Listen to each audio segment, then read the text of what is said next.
Hi, I'm David Yaz of the Boston Podcast Network. I'm here today with attorneys Russell Schwartz and Nick Plante of Worcester's leading family law firm, Schwartz and Plante. So today the topic on the table is child support. So Russell, give us the basics of child support payments. I would say that I would define child support as reoccurring, tax-free payments from one parent to another that are primarily governed by Massachusetts guidelines. Okay. So, and the guidelines, I take it, determine how much these payments are going to be. So maybe Nick, fill us in on that a little bit. The guidelines create a baseline or a foundation for an equation in which we can determine child support.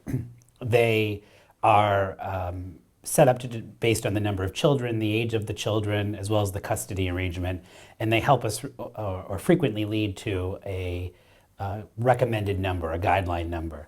It sounds much simpler than it is. In reality, there's a lot of work that goes into the guidelines, and we can talk a little bit about some of those variables within the guidelines, but the guidelines are the framework that we use to fashion child support orders.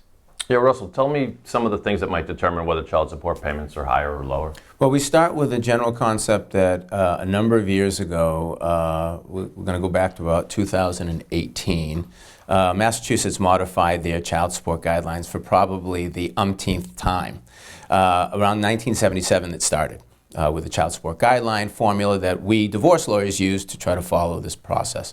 We look at the parties' incomes, we look at the parties' parenting arrangements, we look at health care expenses, daycare expenses, and whether there is a subsequent or previously existing family that the payor is paying for.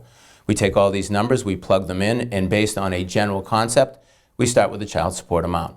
That can be accessed through the internet, or we use our own programs as well. Mm-hmm. Nick, does child support operate completely independently of alimony payments? It can. It can also operate in tandem with alimony payments. The law in Massachusetts is not crystal clear as to how we treat child support and alimony when it is treated, when there's a certain family that requires both, and there are certain families that do require an alimony obligation as well as a child support obligation.